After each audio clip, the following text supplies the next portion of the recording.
О, боже. Чертов холодильник сдох. Чертов корн-дог, стейк Солсбери, мои сэндвичи с мороженым все растаяли. Мне нечего есть. В смысле нечего есть? Я же только что принес ящик еды. Иди Нет, это ешь. антиквариат, я не могу. О чем ты? Это же шоколадные батончики, их все едят. Я не буду есть чертовых мастеров вселенной в оригинальной упаковке, ясно? Да перестань ныть, у нас есть ланчбоксы. Иди съешь ланчбокс. В ланчбоксах серии G.I. Joe нет никаких ланчей. В них пакуют обеды для детей. Они продаются без ланча.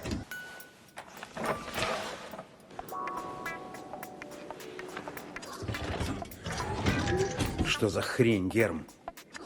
Посмотри на меня. Герм, посмотри на меня. Ну вот, смотрю. Ты отключил его от сети и унес удлинитель на свою зарядную станцию? Нет. Ты моргаешь. Я вижу, ты моргаешь, поэтому я знаю, что ты врешь, ясно? Не вру. Да, ты его взял. Теперь мне нужно, чтобы ты признал это. Будь честен со мной, и я не буду злиться. Просто скажи, что ты его взял. Я взял провод. Ну, слава богу! Будешь смотреть, как я умираю от голода? Смотри, мои ребра уже торчат из рубашки. Электрический штат. Привет, зритель, и здравствуй, подписчик. Сердечно благодарю тебя за внимание к этому ролику. В преддверии подготовки моего большого видео я посмотрел «Электрический штат» и решил записать реакцию на этот меланхоличный кинокомикс, который поглотил $320 миллионов. Это черная дыра, которая поглотила не только доллары, но и интересные идеи, такие как одиночество и потеря близких, как технологии изменяют человечество и как проявляется гуманизм.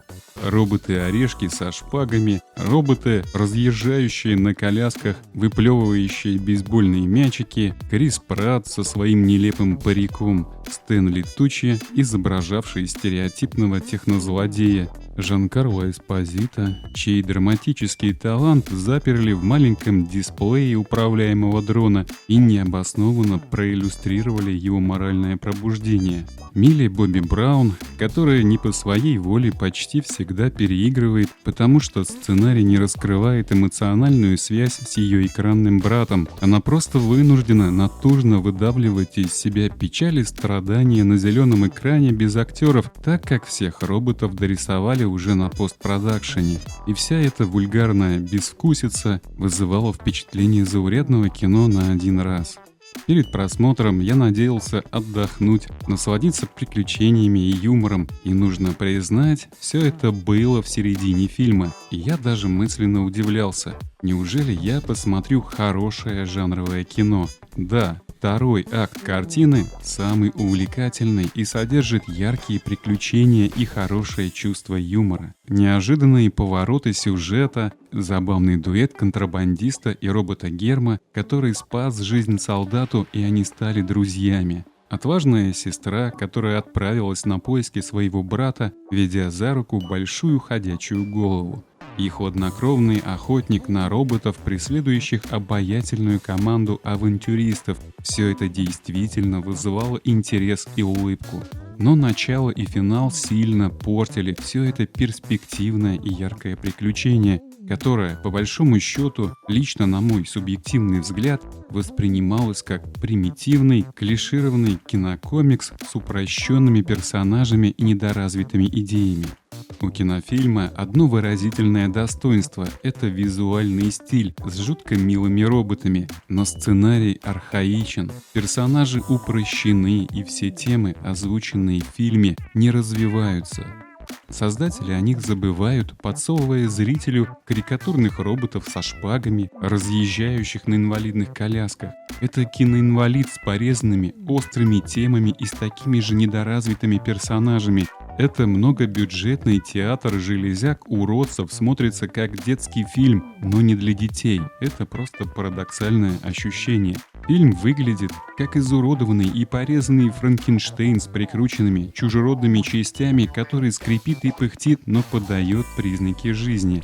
Фильм эксплуатирует чувство сострадания, чтобы заставить зрителя сопереживать, и делает это поверхностно и предсказуемо.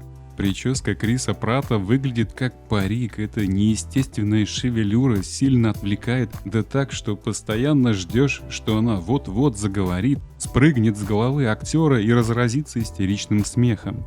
Милли Бобби Браун, несмотря на все старания, кажется фальшивой, как и ее эмоциональная связь с Вуди Норманом. Фильм был перспективной идеей с огромным потенциалом научной фантастики и человеческой драмы, но смотрится как проходняк с некоторыми оговорками. Оригинальный визуал, редкий удачный юмор и самый запоминающийся персонаж робот Герм. Благодарю вас за просмотр моей болтовни и не воспринимайте ее серьезно.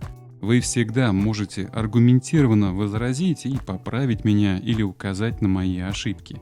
А я продолжу искать интересное и содержательное кино и по возможности буду делиться своими впечатлениями.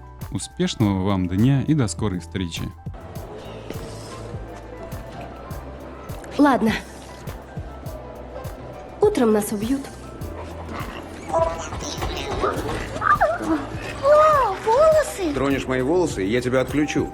О, волосы! Ему бы не помешало подстричься.